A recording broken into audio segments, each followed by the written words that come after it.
Did you actually watch? Did you actually watch the Super Bowl? I did. I don't know why I asked you that because we was at the same damn Super Bowl. I was about to say, y'all weren't Did you together? actually watch the Super Bowl? I did. I wanted to be in a real loud environment and feel the energy, but I just went to my homeboy's house, watched it on the couch. Every year I say I want to like plan a Super Bowl party, and I never do. Do you actually like sports? I love football. I don't care or give a rat's ass about basketball, but football, I Who love you a football. fan of?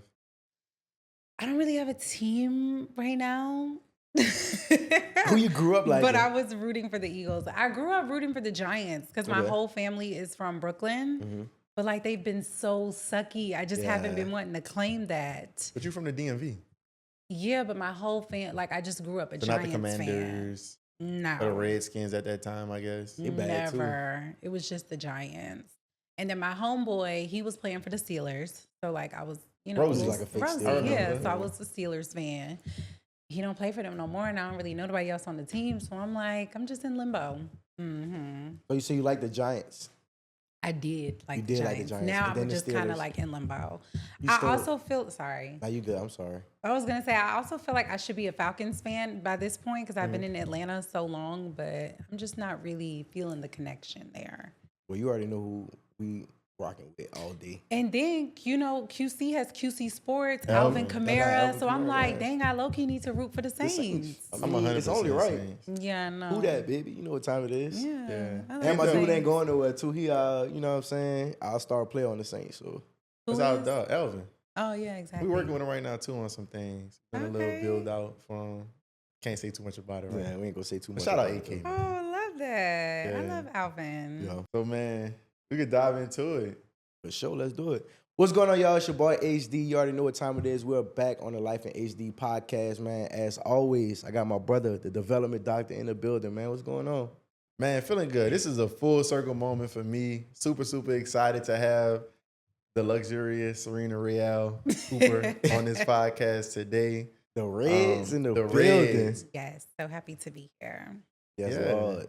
Thank So you we got guys. Serena from Quality Control. She's a music manager and she wears many, many hats. Feel me? So I'm gonna let her introduce herself and we're gonna get this episode started. Yes, thank you guys so much for inviting me here. This is my first podcast, but I love podcasts. I listen to them all the time. I'm a little nervous, Don't be Don't be. nervous. but I'm excited to get into this chatter today. For sure. Mm-hmm. So let's take it back, right? We met at the AUC. I personally remember meeting you right after I crossed the next day. We had our Q pageant at King Chapel. And Serena is our number. Our We number, all yeah, we all eights up, eights. you know what I'm We saying? all the Yeah. eights. We all yes. eights. And I'm just like, man, like I literally look at that picture all the time of us in King Chapel. And I just think back like, wow. Do you know that was 10 years ago? I cannot believe it though. That was literally That'd be 10 wild. years. like, do you know that day we took that picture? Me and Justin were inseparable ever I know. since then. I know. Trust me, I know. We was together every single day for like months Yeah, after that. It literally. was crazy. So I'm like, dang, it's full circle. So as I sit across from you now as like a big music exec, somebody that has traveled the world, Yeah. and Working really with major artists. Too. you know what Oh I'm my saying? We talk I'm- about city girls. Yeah. Like, you know what I'm saying? Bro, I Like, ran into her like at the Super Bowl in LA at like a exclusive A-list party. Yeah. Like, oh, that's Serena. Then double back again, NBA All-Star Weekend at the bowling alley at Atlantic Station right when it opened. Yeah. She at the door. I'm like, Yeah. Serena really like, motion. Yeah. It was QC's party. Yeah. yeah. So it's like, it's cool to me just to be able to be around. And I seen your grind. I remember when you was an intern at QC. So like, I wanted to kind of get through the journey of like, how did you actually go from intern to where you are now? So like, what was the getting your foot in the door? Like, walk us through what that looked like, applying for the internship and like those things. Yeah, so I always knew I wanted to work in the entertainment space. I just didn't really know in the beginning like what exactly it was that I wanted to do. And I really started working, pursuing to be an entertainment publicist. So I do remember that. yeah, I majored in PR at Nice. Clark Atlanta. So in high school, you know, I'm already knowing I want to work in entertainment. what city is like popping for where I know I can get my foot in the door. Like my whole family went to Howard. So I was like, okay, maybe I could go to Howard, but like it's not really, I mean, Howard, yes, is popping in the entertainment space, but just being in DC in general, like that's not really a big music city. And I knew I wanted to go in the direction of music and like sports. So boom, kind of just like narrowed in my focus on Atlanta, did my research on Clark Atlanta, went there. So I think Gotta it love was the AUC. yes, love the AUC. Gotta Best love it. decision ever. So sophomore year, I'm just like scrolling on Instagram. I'm staying tapped into like the entertainment industry. So I'm following like the right pages for who could have opportunities. And Migos ATL posted that they were looking for interns. So I immediately like sent in my resume for, I think they were looking for like a marketing public relations intern. Sent in my resume. Probably like the next day, I heard back, and literally 7 days later, I started as an intern at QC. Damn, that's lit. So when I started, this was in like August of 2014. They had just signed the Migos earlier that year. The label was just, getting up off its feet and maybe had a total of like 7 artists signed. It was back in the day with like OG Mako, RIP to him. He just passed away. Johnny Cinco, Skipper the Flipper, like just a variation of artists. A Even real Rich the Atlanta Kid. scene. Yeah, It was Rich a the real Kid was on Atlanta the label. So I probably interned there for about a year. And then, I had pledged at that time. I was on the cheer team. I was super involved in campus life. And I really just started to put my focus towards that, especially with me having crossed and everything. And so I winded up kind of like the internship faded out. And literally after I left, the label just blew up. Like blew up. And that was like my The biggest Migos took off. regret. Yes. I ain't gonna lie. Like around that time, like how you said, like in 2014, that's when we like first got back to Atlanta and stuff like that, going to the Morehouse and the AUC. The music scene was just like Popping. yeah, like you had everything. Like Atlanta was taking over. Like I feel like that was really like when it started. Like how you saying, like going in Future that was direction. popping at this time. Well, he still is popping, but like Migos was popping. Rich It was Homie, so many. Trinidad, Mhm. Gucci Young had Thug. popped the Gucci, yup. Yes. It was a whole wave, like just like Atlanta, just running the industry. Like Running the hip hop scene for sure. So I started to, so fast forward, I left in 2015, 2016, Migos come out with Bad and Bougie. So literally the label blew up and I was just like, dang, I need to get back into the music space. Cause now at this time, I'm just like interning for free at like little entertainment, PR boutiques and stuff like that. So I was like interning. At this point, I had graduated Clark in May of 2016. So I did an internship in New York at like where was I interning? HarperCollins, the book publishing company, in their PR department. That's when you came and visited me in New York. That's when I when was he had an living there. internship down there too Yeah, literally.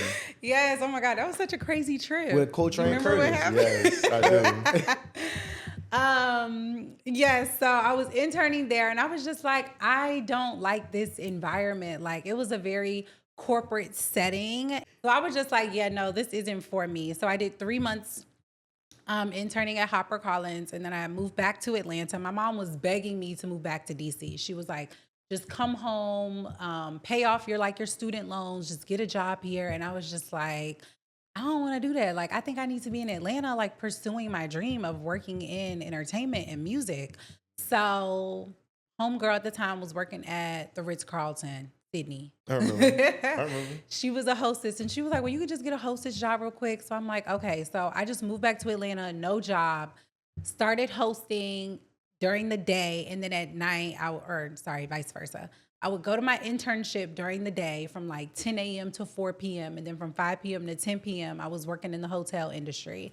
So I did that for like 2.5, 3 years while still just like getting my feet wet and the different opportunities that Atlanta did have to offer. But after a while, I was like, I want to work in music, but I want to work at a label and like it, QC, you can't just go apply online. And like, that was the only label there, like here in Atlanta.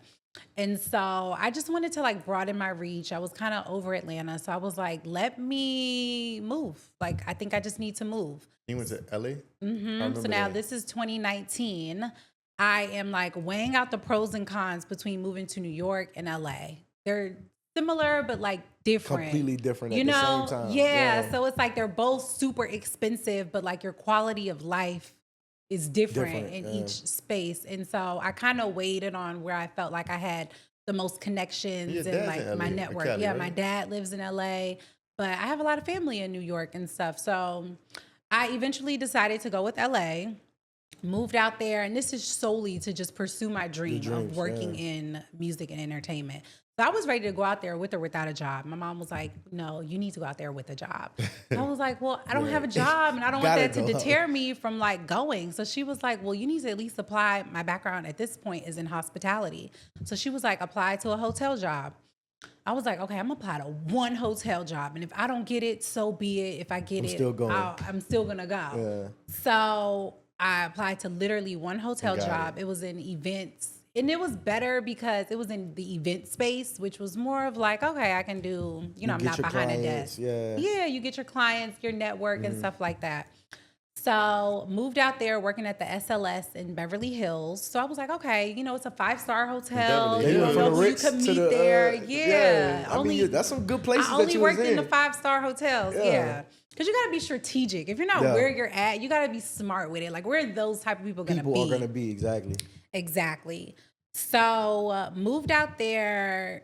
I loved living in LA. Did not really like the job. Like it just felt. I just feel so confined when You I weren't have doing to. what you love to do. Yeah, I wasn't doing what I wanted to do.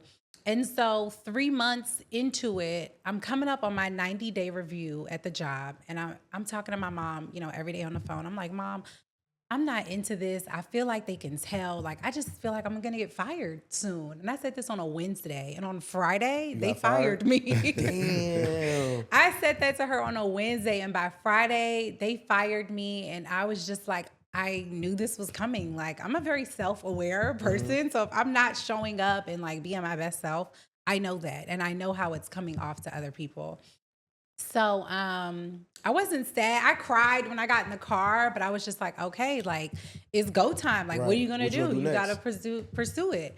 So fast forward a couple months later, I got fired in October. By December, I got my big girl job working in entertainment PR. So I started working started off as a receptionist for an entertainment PR firm, ID, public relations. And that really just changed everything. I'm trying to think. Sorry, y'all can edit this out, me thinking, right? No, you good. You good. So how Okay. did you go from there back to QC? Okay, yeah, so I'm getting to that. Okay. So now I'm working at the entertainment PR firm. It's great. I'm just a receptionist at this time, but I'm getting to know like all the different departments, all the senior accountants that are working there, and I'm kind of like seeing what it is that I like and what I want to do. So maybe like 2-3 months into it, I'm like, okay, I tell my boss I want to take a new position as a talent publicity assistant and work on like one of the publicist's desk. So I got moved to a desk, and the clients that I was working with on the publicist's desk was like Serena Williams, Janelle Monáe, John Legend, Aisha Curry. So That's now lit. I'm really like In the mix. and I'm just so thrilled. I'm loving it here. It still was given 9 to 5, but just way more laxed and not as corporate-y buttoned up, which I didn't mind. So I liked it. Every day, I'm going in the office looking cute, my latte or whatever it is, So I'm working. The pandemic hits. We are now in March of 2020. And I wind up going back home for a few months. That's irrelevant. Let me just fast forward to QC.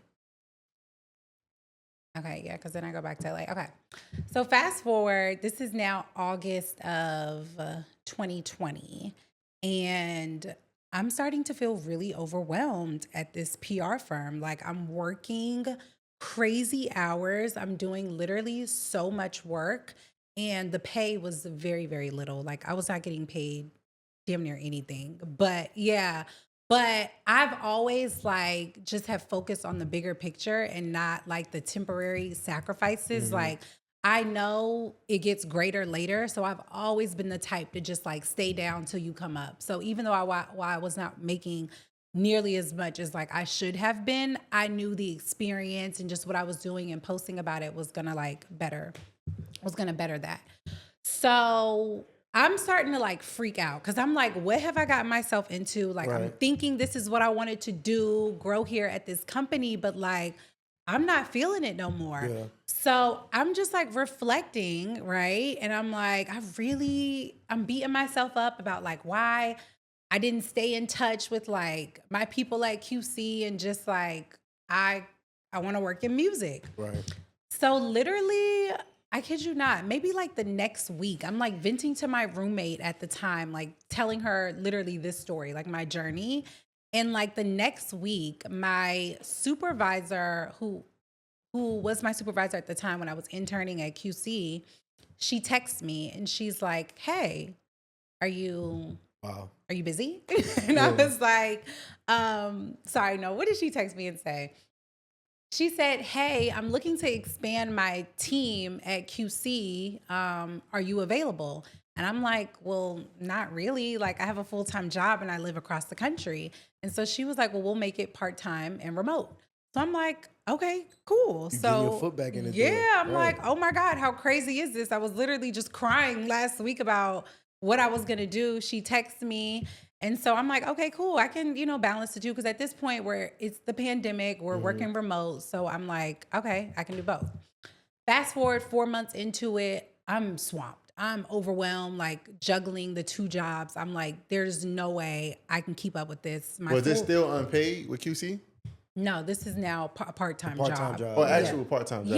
Yeah. It's just remote. So like I'm just, doing admin work that needs to be done. So, 4 months into it, I am swamped, and my full-time job at the entertainment PR firm, my boss is starting to noticing, like, "Hey, what's going on You're with not you?" giving the same productivity that you Yeah. usually do because now you Yes. spreading yourself between Super thin. ID and QC. So she literally takes me out to dinner one night. She's like, "What is going on with you?" I'm terrified to tell her that like I've been working two jobs. So I'm literally at dinner with her crying, like, I'm just so overwhelmed. Like, I've been working two jobs. And she's told like, her? I did. She was like, "I get it. Like, we don't really Respect pay it, that yeah. much." She knew that like the pay was shitty. I needed a second job anyway. And so she was like, "I get it, but like you can't do both. Like, you're gonna have to make a decision." And so I was like, "Okay, well, can you give me like a week to think about it?" And she gave me a week and I decided to go with QC. So I wound up quitting, moving from LA literally like the next month. And That's a big girl decision. yeah, it was pretty, it felt right though, Yeah. because living in LA, like making as much as I was making, I'm also thinking about just like my financial future. Right. So I'm like, I can't keep doing what I'm doing at this pace, expecting to get ahead like financially. It's Like just- my it's not friends, sustainable. yeah, my friends are back in Atlanta buying houses. Like Yeah. this was nowhere in my future if I was gonna be doing what In I was LA, doing. nah. Yeah, like my half of the rent was $1,500. That's just my half. I still have a roommate paying that much.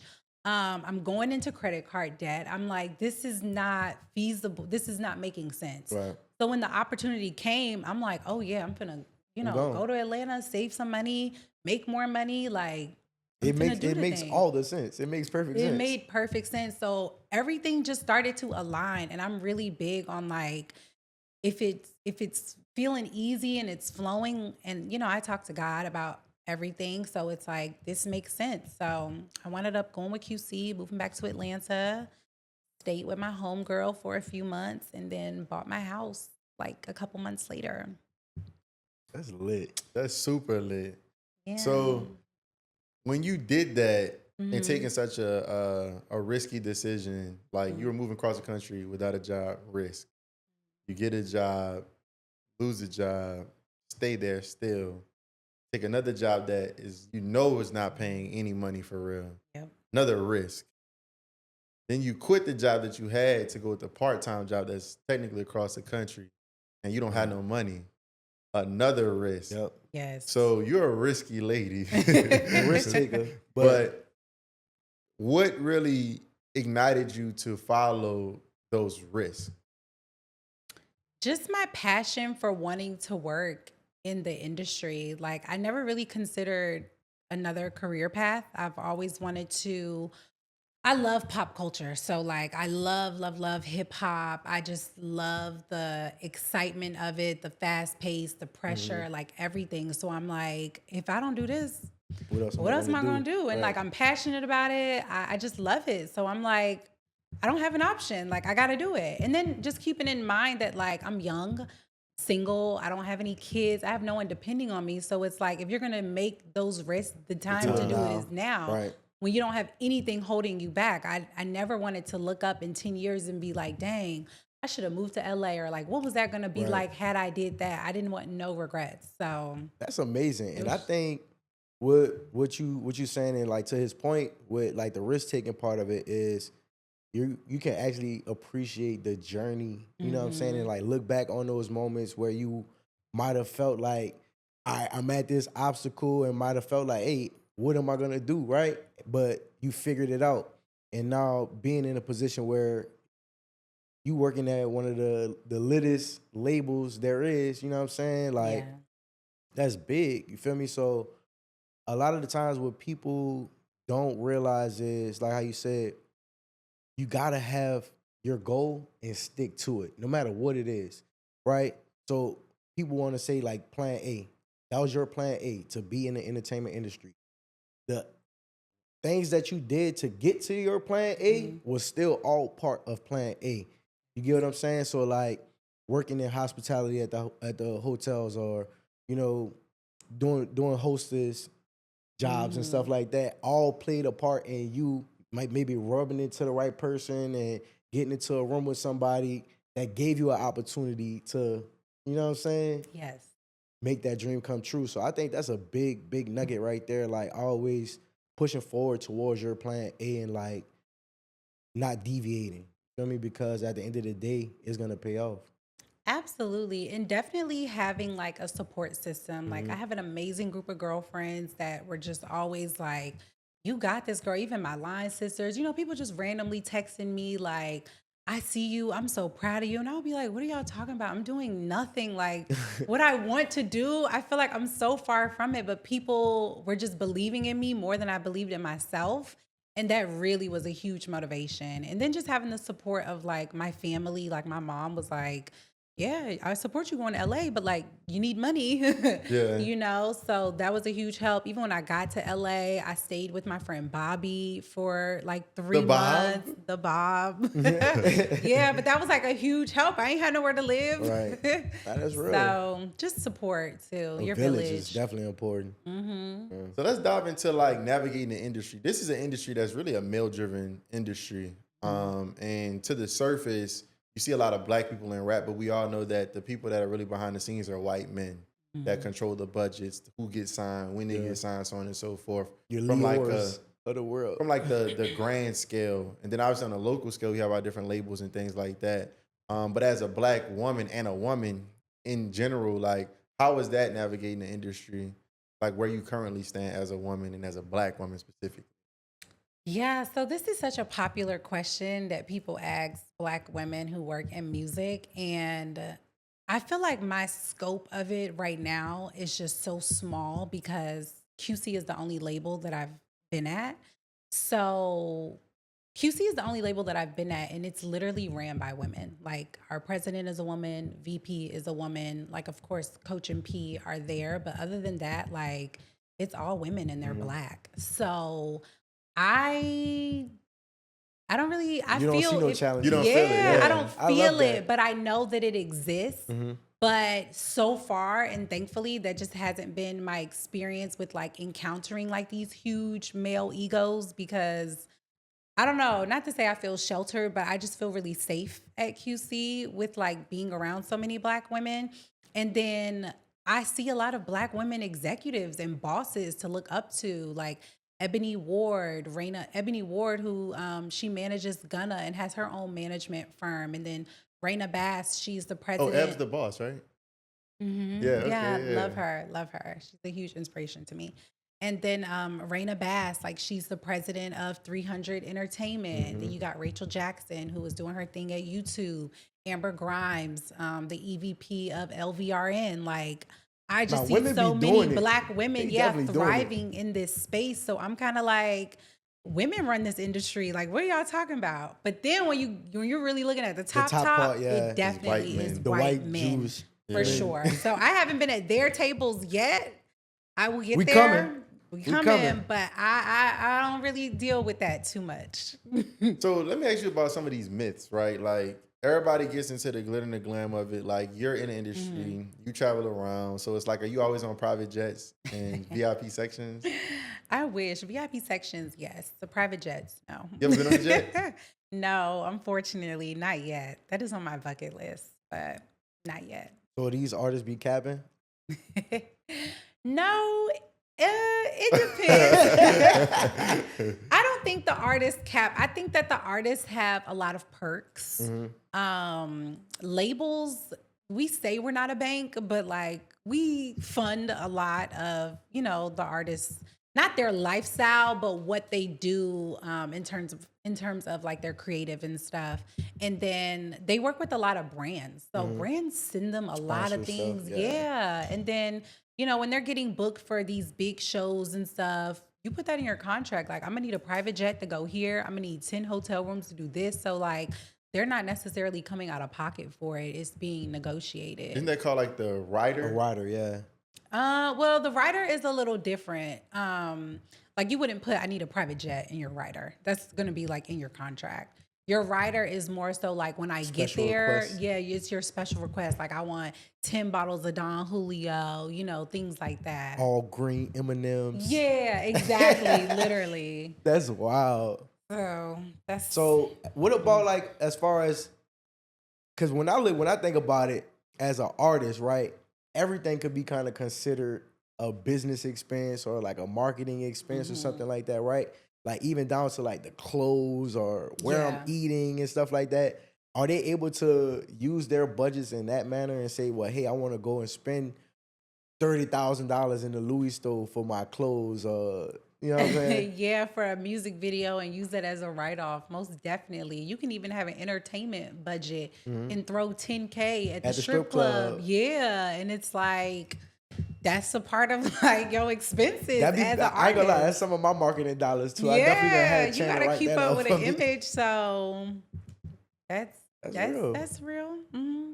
I think that's like subjective. For me, I'm a very economical person. Yes, you are. So We gonna get Jam Lee to sponsor 10K in the strip club this week. that is never gonna happen. And I've never really seen you spend money, right? But you just seem to have it, which is good.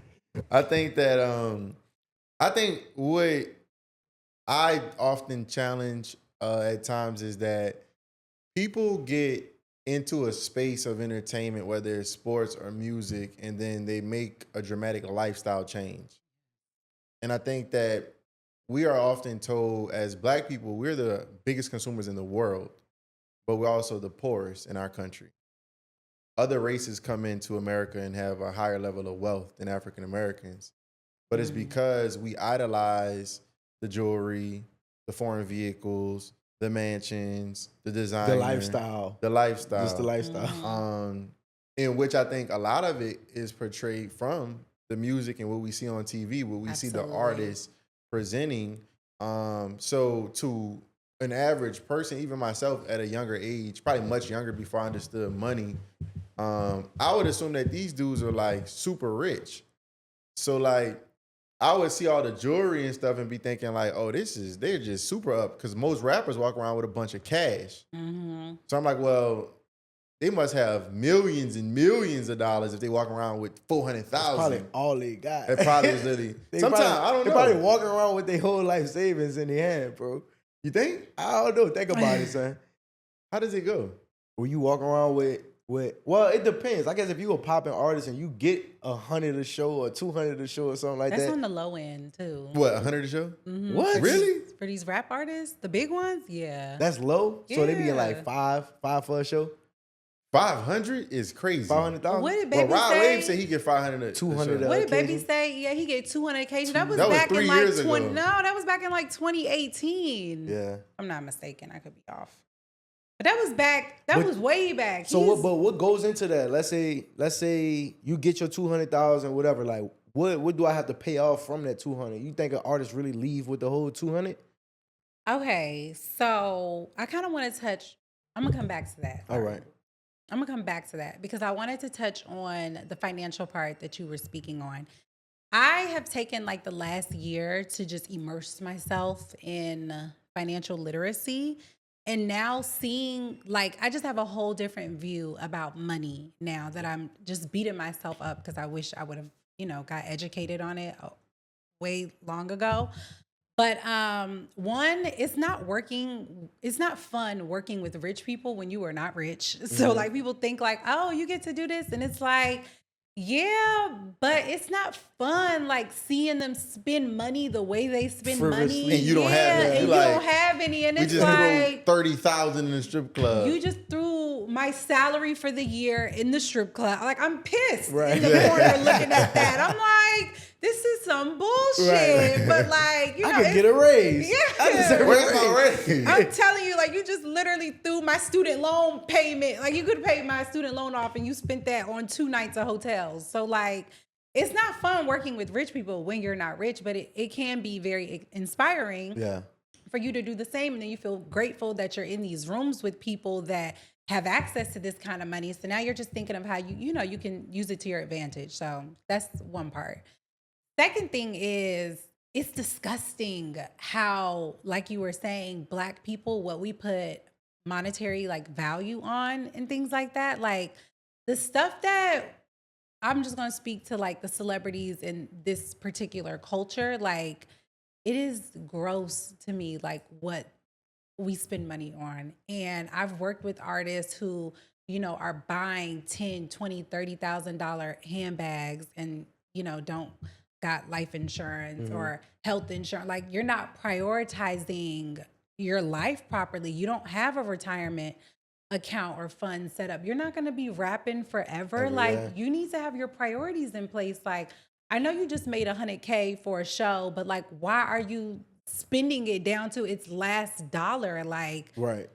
oh my God, I could go on and on about it, but I was recently just telling one of my coworkers that like when we sign these artists and they get their advance, like it needs to be priority for them to have some type of like financial advisement and like education when you're touching this kind of money. Because of course you've wanted it all your life, so you want to splurge on something here and there, but immediately after you do that, supposed to be doing. Yeah, You think, okay, I got this bread, I have to spend it to make this lifestyle look like I have money. like oh my You feel God. me? Or to even just enjoy it. Like, Yeah. I've touched a couple thousands and I'm like, oh my God, I want to get this, I want to get that. But it's like, you got to reel it back in and fast or your money is going to be gone. You hear artists Facts. talk about it all the time. Lil Yachty just did his podcast with Shannon Sharp. Did you guys see that? I saw some clips of it, yeah. So one of the clips, Shannon had asked him like, what was it like when you got your first advance? And he was saying like, man, I couldn't wait for, I think it was like $1 million or $2 million. And he was like, well, what did you spend it on? He was like, that same week I went and bought a G-Wagon. And he was like, I can't be in a G-Wagon and my mama not in a G-Wagon. Bought her a G-Wagon.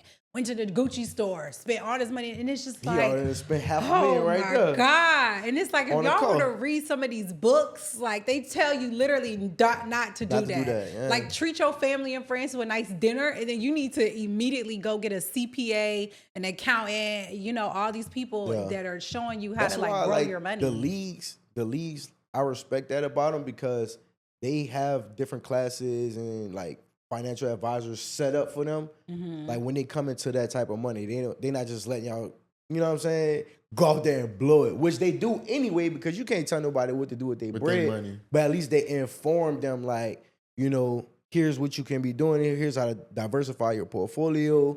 Go get you some stocks, open up an IRA, you know what I'm saying? Like buy some real estate, different things like that. Instead, just like you said, people grab their bread. They want to go buy some flashy cars. They want to go buy, you know what I'm saying?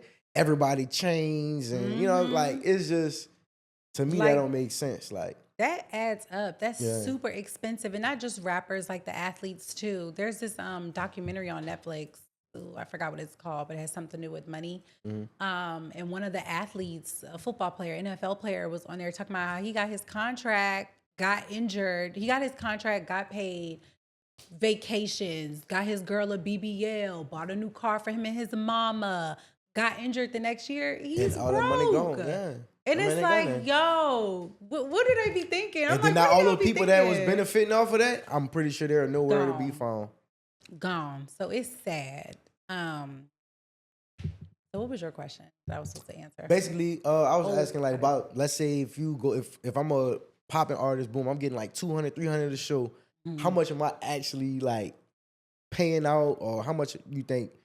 And I know it probably changed, like it varies, but Yeah. like on average, what you think, like what's some actual expenses that you think like, boom, this probably gonna come out of that, this, that, and then here's what they really leaving after getting paid the 200. For sure. So I think that the expenses will differ between a male artist and a female artist. And then where you are in the stage of your career. So let's say, for example, an artist gets booked 200,000 for Rolling Loud. So that's a pretty big platform. And if you're getting paid 200,000 for Rolling Loud, you're a pretty well-known artist. You're going at the later time, right? So now you're gonna want your production to be entertaining. So you need to get a production manager. You're gonna need a tour manager. You're going to need dancers, your DJ, your music person. Like you need a production team. So that on average can run you like $20,000 for the production, right? Just like their wages. Right. You need somebody, if you're not that creative and you need help, you're hiring a creative director, someone who's gonna put your show together. Them choreographers who are putting together a show, $30,000 fee What? to do choreography. Yeah, that's why I always wanted Yeah. to do in like the entertainment industry too, because it's like it's so much. People literally work all day to go and Yep. be entertained, or they're like, you know what I'm saying, have some type of amenity. You feel me? So it's like I love entertainment, bro. Like, not to cut you off, but yeah, No, you're It be fine. getting me fired up too. Yeah, dancers are expensive. Yeah. Okay. If you see any artists performing with dancers, They I getting know their paid. budget by how many dancers they have. If you have like 1 to 2 dancers, you are going to small budget. Even Kendrick, he just had like damn near 100 100. dancers Right. at the Couple of Super my Bowl. partners was in there. Yeah. I He- can't New Orleans imagine people. what that budget was. So even on my smaller scale, working with the artists that I've worked with, we keep it light, 6 to 8 dancers max, and even still, that's tens of thousands of dollars. Because you're paying for their travel, You're paying for their travel. You're paying for the rehearsal space. You got to rehearse days before the show. So let's say you're rehearsing for 4 to 5 days. They have to get paid for rehearsal. So now you're paying, I don't know, let's just say $500 per dancer per day. Right. And you still got to That's feed just their them. fee. You got to feed them, their per diem. You're flying dancers out sometimes from all over the country. So now you're paying for their hotel stay. This is before you even get to the show. So now show day, their fee is double from whatever the The rehearsal was. because now it's the actual thing. Now it's actual show day. They have to get outfits and are getting styled by the stylist as well. So now Right. you're paying for 8 dancers to all be, to when you match. break it down It like add this, up. is Yeah, That's what add up, they need bro. transportation to and from the thing. So now I'm booking a Sprinter van or 2 SUVs. Ground transportation, don't get me started on that. Ground They transportation run is it up off that. expensive. One of our partners, in New Orleans, he got the black truck service. He Yeah, actually serviced so now the artist Essence is Fest. booking like 4 and 5 cars because you got to get your dancers, your team, their glam teams that got to go. So that's like, let's just say 4 SUVs. Each truck, if you're doing it for a chunk of time, which is probably going to be at least 8 hours if you're thinking of like a festival day, that's like $1,000 per vehicle. So now you're already at 5,000 on the low. And I'm really on the low end. That's on the low end. Yeah, 5,000 just on ground transportation. Stylists, those are the biggest. They get the biggest budgets. Really? Styling is expensive. Yes. Because not only are they styling the artists, but they styling all of the the different dancers. Then if you're getting custom stuff made, like you're outsourcing, the fabric and all these things that you got to pay for. the bedazzles and whatnot. Then you're paying the stylists for their time because they're Right. bringing you options. They're not just bringing you one thing. you know, they're getting sketches made. Like this is all taking time. So like our styling budgets are roughly like 20K on average. Sometimes it's On the more low than end, that. probably. Yeah, like sometimes it's more than that, sometimes it's less, but like 20K on average. Makeup artists and hairstylists, they get paid a pretty penny. So, you know, we're paying for their travel as well. So I didn't even do the math, but by the time you then can you run it pay up real quick. yeah, you could easily run that up. So all that just alone, that's probably like 100K out of your 200, right? So And now, that come out of your money. that come out of the artist's Ooh. pocket. So now you probably got to pay, I don't know, everybody's deal is different, but you probably paying 20% either to your label or to your manager. You're paying 5% to your agents that got you the booking. You're paying 5% probably to like your business management team where the money is going to go to. And now they're telling you how much you have to spend. What is that? 30% now out of the 100K that we have left. But wait, does everybody get paid on the gross or the net? Like if I made 200K and you're my booking manager, do you get 20% of 200K or 20% of after the tangible expense? Okay, so I've seen it done both ways, but most of the time I would say it's after like the I was about to expenses. say, because if you got to go The before, agents though, no. Like the agents are taking their 5% off the before.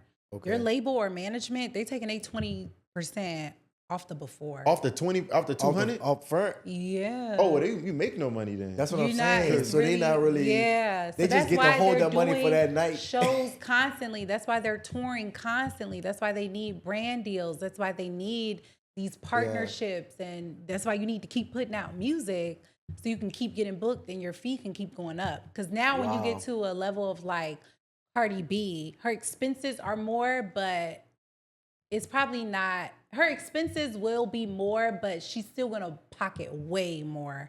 So then it becomes like worth it, you know? Yeah, because based on numbers you gave me at 200, if 30% coming off the top of the 200, 10% of 200 is 20. 20 times 3 is 60. So then you got 140 left. And if I got 100 in expenses, I got 40K left. 40K. I just made 200 and I got 40K left. And you're We lucky. didn't even talk if you're about. We really didn't even say making security anything. or nothing like that We either. didn't. Yep, security. And then fees. entourage. So that means I'm only making 20% of my money to my pocket.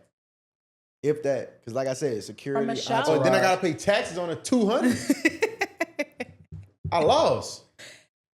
A lot of times, I would say with the festivals, you're kind of either going to break even or you're going to profit very little from the budgets that I personally have worked with, right? So it varies from artist to artist. I'm just going to say that. Yeah, And it definitely everybody deals depends on how different. much you're making, but the production is a lot. So again, if you're a bigger artist like Lil Baby or Megan Thee Stallion, you're wanting to put on a show. Right. So a lot of money is going to your production. The pyros, when you see the fire and all the lighting, that shit costs money. Yeah. And that's not cheap. That's not cheap. So yeah, they don't. It's a lot. That's crazy. I didn't know that. So I thought like when festivals book artists, they pyros and stuff like they production set is, I guess, part of theirs. But you saying they have to create their own production based on the setups? They create their own production. Yes. Sheesh. That makes sense then. Why some artists shows be like more lit and other ones be different. Cause like I've been to a couple different Rolling Louds and I would say this, like Kevin Gates' performance, I'm a fan of Kevin Gates. So his performance was cool. He stood in one spot.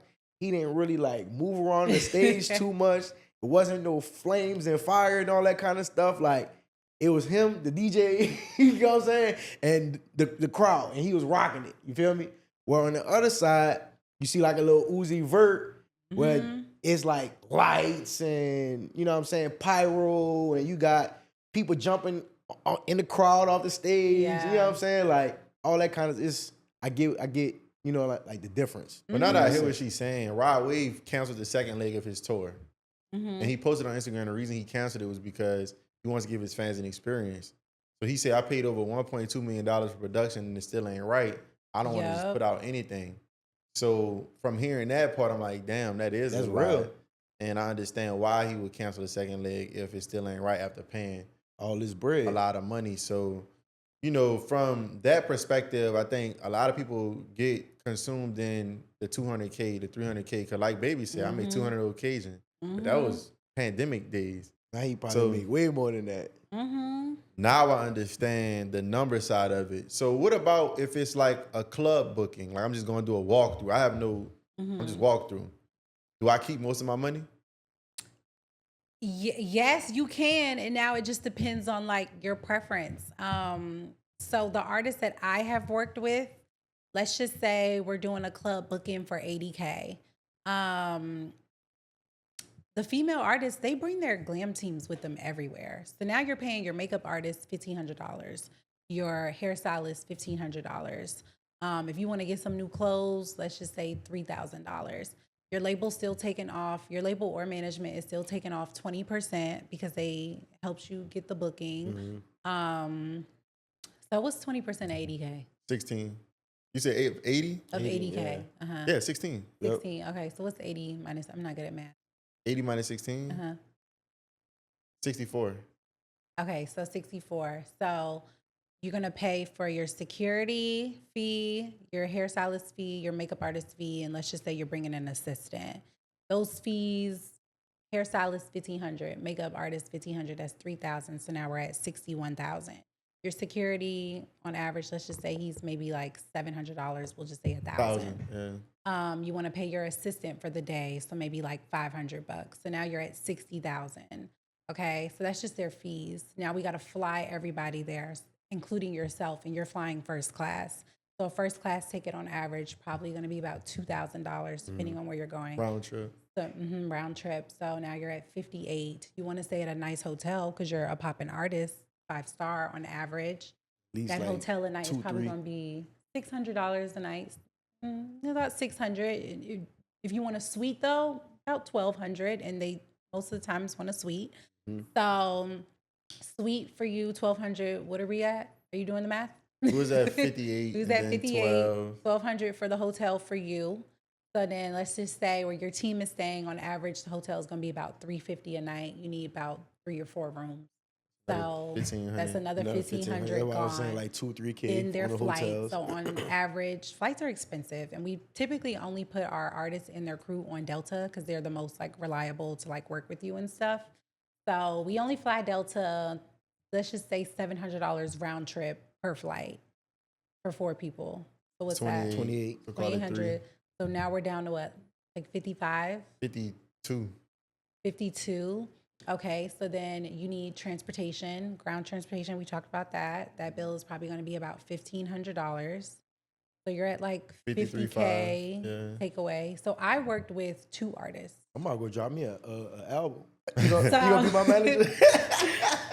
I worked with a group. So we're booking at 80K for the group. Oh. So now we're splitting that in half. Yeah. So you do the math. Like you're not really walking away with a whole lot. But just to like come to the club though? Yeah, just to come to the club. And get lit shit. I'm cool. I'll do a walkthrough for an hour for $27,500. For 20 bands, yeah. Okay, 27. Yeah, that's about average. So for each person, yeah. I mean, but then we and do then let's say you get booked all 2-3 of those a night. You know, sometimes so let's say you do multiple things in one night, right? Exactly. So even when we're talking about like the festivals and stuff, for artists like Lil Baby, he's probably doing at one point in time, he was doing festivals like 3-4 times a month. Right. That's pretty good money. Yeah, that's money. But it needs to add up. You can't just do one, you know? So it's like you got to stay on top of being a relevant artist. You got to continuously put out music, make your show better. And like you said, a big point, you can't get that 100 tonight and then burn it all the way down to nothing. Yeah. You got to have some type of plan to put it up, or, you know what I'm saying? Absolutely. That's real. You just dropped some real game on here. It stresses me out because look, I do the budgets and I'm like, okay, do you need to bring this person? You can't do your makeup yourself when you get there, and it's like, no. Because you know, the world. I'll be cheap. Because the internet will tear you up, though. So it's like you want to make sure you look it's all this pressure to look your absolute best because they're gonna tear you up if that lace looks old or like from the day before. It's gonna be who did your makeup? You must have did so like they are now you got feeling a higher this expectation pressure. when you're a celebrity. So let me ask you this: we dove into a lot of like the industry standards, the general like parts about the finance. Like, What is the experience like dealing with an A-list celebrity? Because I know you have managed some very high ranking celebrities. I don't know if you want to mention who you managed. But to deal with celebrities of that magnitude and be their day-to-day manager, like what does that really look like? Because I know a lot of people here are listening wanting to aspire to be that, but they don't really know what it really looks like. Yeah. So I was day-to-day management for City Girls for about 2.5 years. I loved it because I feel like I'm just like a naturally organized person. I'm naturally into like, okay, schedules, we have to do this, then we do that, and like just writing things down and being on top of things. So like it just really flowed naturally to me.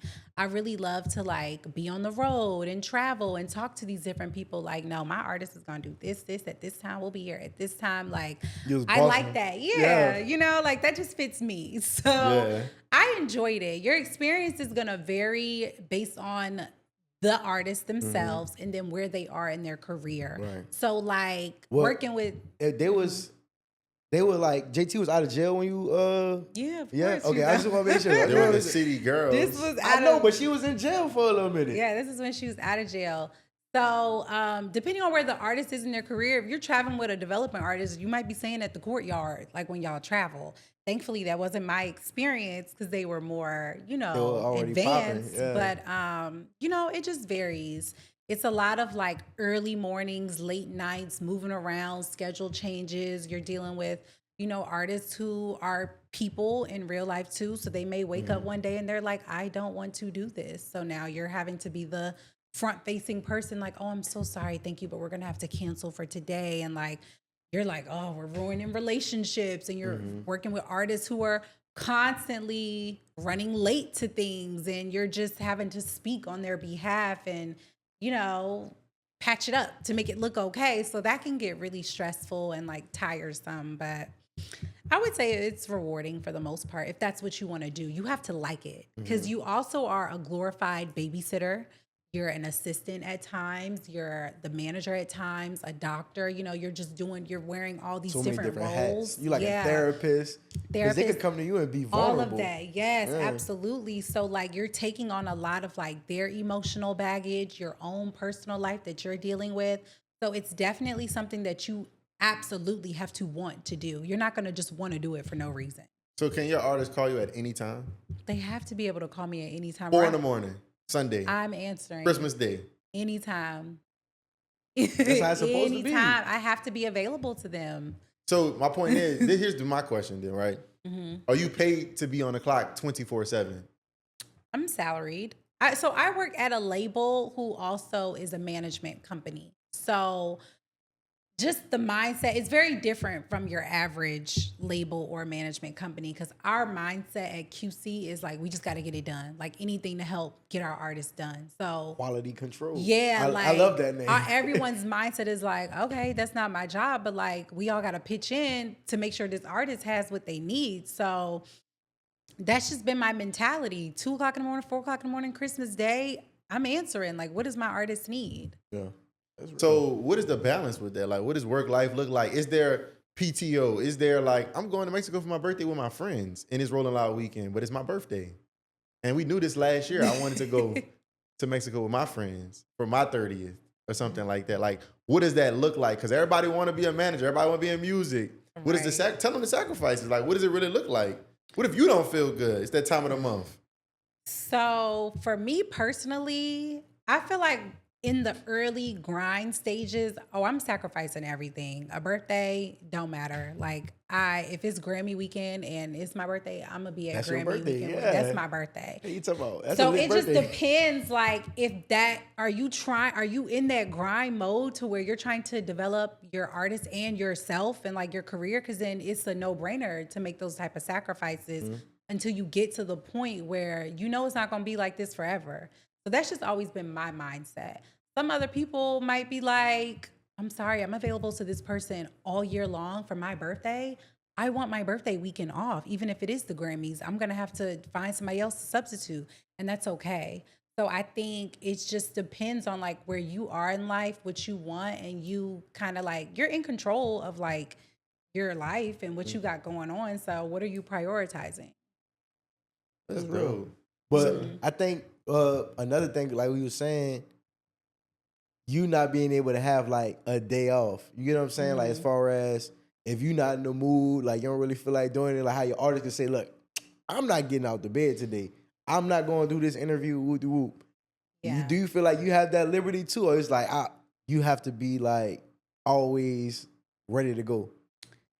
So my situation is just different because again, label and management. So I was doing two roles at once. So when I started at QC, I was the executive assistant to the president of the label. And so that's a job in itself. I'm her everything as well, beckoning call, being available to what has to be done for her as her assistant, my duties at the label, and on top of that, I'm day-to-day managing two very busy artists. Right. So I don't really have no days off. You know, even on my day off, it's like somebody is going to be They need calling me. But I chose this life. Right. And like I love it here. So I'm just kind of like thankfully I don't really get sick like that. So I don't have, sick days. Now my life has slowed down a whole lot, but all of 2023, I took 65 flights in 2023 alone. That's more than a flight a week. It's only 52 weeks in the year. 52 weeks. So I didn't really get the luxury of having those days off, but that was kind of just like the sacrifice that I chose to make. So how does that convert to dating, personal life? It seems like there's no work-life balance, but what about dating? What about your personal goal of like finding love and starting a family and yeah. So I have dated guys who are in the industry, so they are understanding. They travel too, like it's nothing. They understand, like, oh, boo, I'm on tour. You want to come out to the show tomorrow? I'm gonna fly you out. So I'm like, okay, I ain't got nothing to do tomorrow. Like, sure, And then balancing like my personal life with my friends. If I have friends that were living in LA, DC, New York. If I'm in your city, I'm hitting you up like, yeah, I'm here in town for the weekend. And your like, girls love a good trip. Oh my God, we love a trip. Always on a trip out the country. My homegirls be on a flight passes. Come with me to Miami real quick. I gotta go for the day. Okay, sure. Jasmine, like she's quick to come with me on a work trip. So that always brings me joy. Like anytime I can touch down in the city and see like my loved ones, it just makes like everything so much better. Like it really would be like a huge relief for me to just like spend the night or have one of my girlfriends stay at the hotel with me. Like that just helped keep me sane a lot.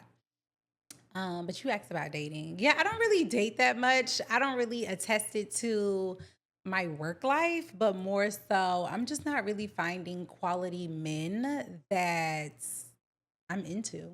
Like, I don't know. So do you think you're open to it, and are you welcome it, or are you just are you being intentional with Fellas, like, flood her DMs. looking for it? Are you looking for love, if you had to say, or is he like, if it come, it come, if it don't, it don't? Like, I don't care either way. I feel like you had that same, like, not to cut you off, in college. Like, that's what you was doing in college. Yeah, and it's so crazy because I was literally just talking to my therapist this morning, and I was like, I say my prayer about the man I want, and then I give it to God and live my life. So, like, I don't really let it consume me. I try not to worry about, like, I do desire marriage. So once I pray about it and give it to God, I'm like, what am I worrying about? I can't consume like, oh my God, when is the man gonna come into my life? Like, God, where is he? It's like, I already told him what I wanted. He knows what I need. I just gotta let the man upstairs do his thing. Like, I can't be stressing too much about these YNs, you know what I'm saying?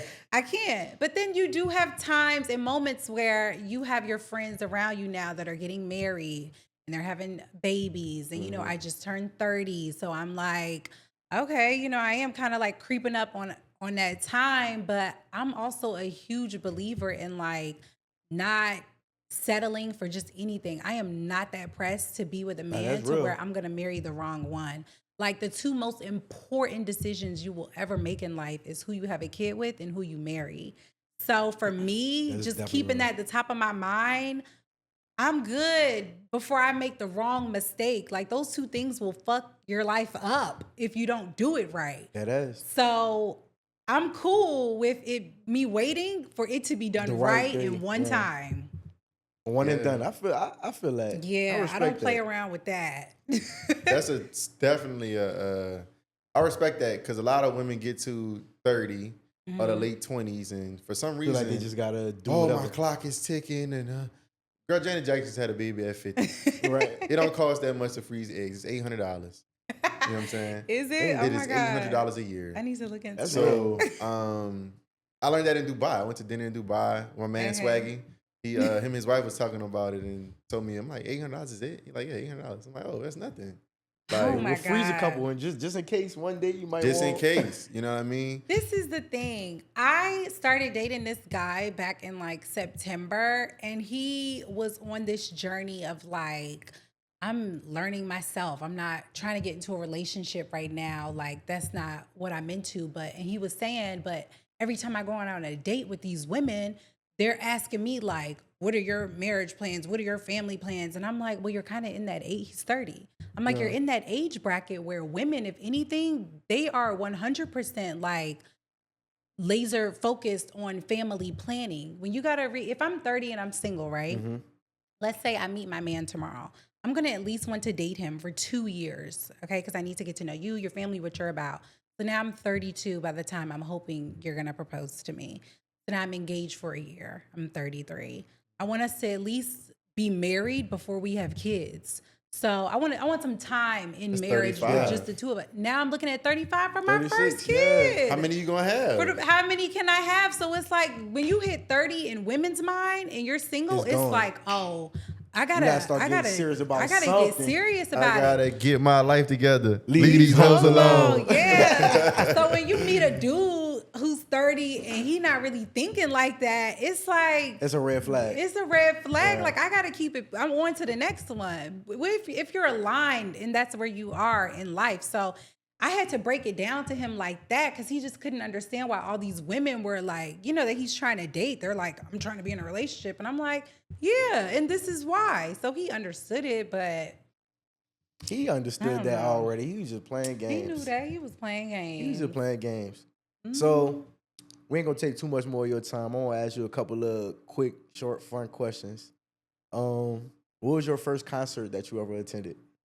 You Oh my remember? God, Drake. Yeah? I love Drake, and I am just so annoyed and pissed that Kendrick Lamar is doing all that he's doing. He is so butthurt. And it's like, leave Drake alone. He's gonna just be- the greatest. He gonna be all right. Drake gonna be just fine. He got so many hits, so many classics. Yeah. Like that moment, Kendrick, he could have it. Like, Constitution gonna Hall lie. in DC. I went to go see Drake. That man funny though. He said, "Hey Drake, I heard you like I'm young. You may not ever go to cell block I one." ain't gonna lie. I wanted him to play the rest of the song. Is that the rest of that verse, like that second verse where he was like I think that Oakland show gonna be your let's stop, nigga. Like, oh my God. That bro. was He's like They had to keep it some kind of corporate. I think the NFL had to keep it just a little corporate. Like they couldn't let him bust off too many N-words and all that. You know what I'm saying? Sick individual. So who's your favorite artist? Drake. So Drake's your favorite artist. Favorite Right now, concert, Drake. though, I'm not gonna lie. My favorite rap artist out right now is Gunna. Gunna is killing it. Like Gonna be sliding. his whole rebrand that he's got going on, it's amazing. I love his music. Like he be sliding on it. Yeah, he definitely do. And Gunna like hard. people be so like not trying to be a fan of him because of the whole like thing with Thug and whatnot. And I'm like, that's cool and all, but y'all cannot deny that this man is talented Making them and bops. he is doing his thing right now. So, what's one of the biggest artists that you ran into, like while you like were working and stuff like that, that left you starstruck? That left me starstruck? Probably Drake. You ran into Drake? Yeah. Yep. Did you cry? No, I didn't cry, but it was definite. I was on the elevator with him. It was On like, the elevator? When you couldn't breathe, like what was wrong? Did you say? Like, Serena probably didn't say nothing. She's Yeah, she awkward. probably was She like- probably literally just looked. Plus, I'm always stared. feeling like I'm probably gonna work with you one day, so I can't ruin this reputation by fangirling over you. And you're like, who the fuck is this? Like, I Right. need to be professional at all times. Like, So you said nothing. I don't think I said anything to him. No, It was just y'all? no, it was a crowded elevator. Let me see, because I had ran into him like 3 times in like 1 month, and I was like, I was just the greatest. So we were at the Jack Harlow concert. Well, City Girls were on tour with Jack Harlow, and Drake came to the Toronto show. And so he wanted to say what's up to one of the girls. So I walked with her up to his suite. And, you know, he was in the suite. I'm not in the suite. I'm not like with him, but like, you know, I'm just with her. And I'm, you know, doing Just my in the own room. thing. Just in the room doing my own thing. So I'm just looking at him like, oh my God, that's Drake. Like I'm really I'm feet away from Drake. And I love Drake. So then everybody left and everybody was getting on the elevator. So it was maybe like, it was one of those service elevators, like in the back of the stadium. So it was pretty big. It got like 20 people on it. So everybody was like, get on. So I hopped on and I'm like, I'm on the elevator with Drake. Like, this is crazy. This is crazy. Yeah, that's lit. Yeah. What's your most memorable experience as a manager and why? My most memorable experience, it was really cool. My first time I got to travel out the country with City Girls for a wireless festival. We were in London for about 5 days. That was just super fun. Like they threw a party with Spotify. So we had like a lot of celebrities and artists come out. So that was cool. We had to drive like the next day 2 hours away to, what is it, Birmingham in the UK. They did a show there. I don't know. I just really felt like a boss at that time. That was like my first time moving the girls by myself. And you was So out it's the just you and country. the girls from the label. It wasn't supposed to be the label. We had other label executives there, and it wasn't supposed to be me by myself, but there was a situation where it winded up being me by myself, like moving them around. And it was my first time, and I was just like, okay, like you got this. Make sure like everything is together, the schedule, the car is here at this time, you know. And I did it, and it was cool. But I just felt so blessed that like they trusted, you know, they asked me to go out the country to, you know, be with them. I was like, dang, okay. To be I must responsible to for be them. responsible for all of that. I was like, I Yeah. must really be doing something right here. And then after that, it was a wrap. I was with them 24/7. That's lit. I'm so proud of you. Like, Thank I know I was you. saying that before we started the episode, but like, it's amazing just seeing like the full circle moments like this, you know what I'm saying? Seeing you do things that you said you were gonna do, like when we were in college, you know what I'm saying? Like, it's amazing. And I love to see it. And I'm inspired and I want you to keep doing what you're doing. So like, don't stop. You know what I'm saying? Like, don't stop and just keep reaching for the next level. You feel me? Oh my God, thank you so much. People tell me that all the time, and I be looking like, what are y'all so proud of me about? Like, sometimes I don't even see it myself because I'm like, I'm still in that grind mode. I'm still feeling like I haven't even scratched the surface of all that like I want to do in music. So, and every day I'm still trying to figure it out, like what I don't like, how can I get better in this area? What do I need to what executive do I need to like study this month to see what their path was? So I just feel like it's a constant like hustle to just get to where I want to be. Well, receive the flowers when people see you putting in the work. You know what I'm Thank saying? you. That's something that we've been working on to ourselves because, like you said, when you in that mode and you got your head down, you constantly just working. You really don't take a step back to appreciate like the things that you've accomplished or like the journey. You feel me? Like the journey is really the most important part. Like that process, what got us here, like, and that keeps you hungry to keep going to that next level because it's like we not done. Like our purpose is bigger than what we got going on right now. So that's kind of what I want you to leave us off with is what do you want to like look back 20 years from now and like tell yourself, you know what I'm saying, in this moment? 20 years from now in this moment, just keep going, girl. Like if it's something that you know, want to achieve, something that you just want to like accomplish, like do it. Do it. Don't have no regrets. Like 20 years from now, I want to say, yeah, I tried this, been there, done that, helped this person, did that. Like I don't want to have any regrets for, you know, my future and my life. So just to try it all, keep going.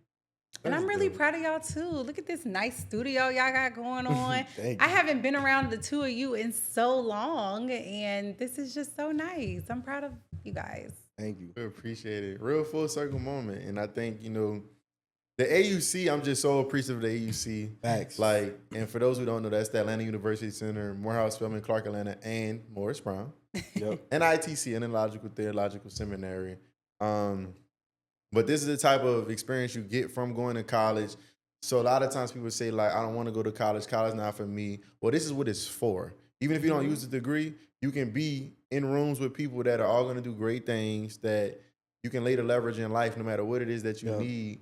I know that I can call somebody to get somewhere, you know what I mean? And you're one of the people I always brag on. Like, Facts. I'm so proud of Serena and what she's doing and the moving that you're doing, because you're in the industry that everybody wants to rap. Everybody wants to be famous. Yeah, don't send me your music. I do not work in A&R. Do not send me your music. Yeah. I'm very big on that. I don't give a fuck about your music. Literally. She's about You got that enough business. music to worry about. So, you know, that's just a real full circle moment. Like, I'm just super excited and happy to have you here. Well, definitely get the people your information so they can Tap follow in with you. you. Maybe don't send her shit though. Don't send her no music. But if you a fella, Like, you know, nah. like come correct. You know what I'm saying? If you want to DM her. I just feel like I know my place in music. I do not be in the studio. Like, you know, there's different things that you can do. I know what I'm good at and what I like. And listening to your music, that's just not my lane. That's not my lane. Yeah. I'm sorry. I think everybody's music is trash. If you just send it to me, like, I don't know. I pass it along to the A&R team and let them do their thing. So, like, don't follow up with me like, did you like? No. You know what I'm saying? Yeah. Anyway, you can follow me on Instagram at Serena. That's SOSERENAAA. Yes, And will you Lord. have any internship opportunities coming this upcoming summer-ish? I know you have your marketing and management consulting agency. Are you thinking about giving an internship? So I love mentoring. One of the girls who started off at QC as an intern, shout out to Sydney. Sydney. Yes, Sydney. I've learned about it from your story. Yes, she has 100% just become like my mentee. Like I pour so much into her and I just love it. I'm also a mentor, a part of the Next Gem Femme program started by Heather Lowry with Femme It Forward. So I have a mentee there that I love. And QC, we do internships every season. So I just got a new intern literally like last week. So I'm just ready to pour into her next. And then we will do an internship in the summer. I don't have my own internship thing going. So it sounds like, y'all, if you want to tap in and get into the industry like Serena, definitely follow the QC protocol. Look up, I guess I'm assuming QC Interns or what have you has a page on Instagram or so on and so forth. And tap in. You can go from intern to exec. Yep. You can go from intern to That's exec. big. That's going to be the amazing. title of this episode. Yo, From intern to exec. Quality control. Ooh. Yeah. Stop playing. This has been another amazing episode here at the Life in HD podcast. As always, man, dreams don't work unless you do. We true examples of it. Get up, get out, do something, man. We're going to catch y'all next time. Let's go. Oh my God, I love this.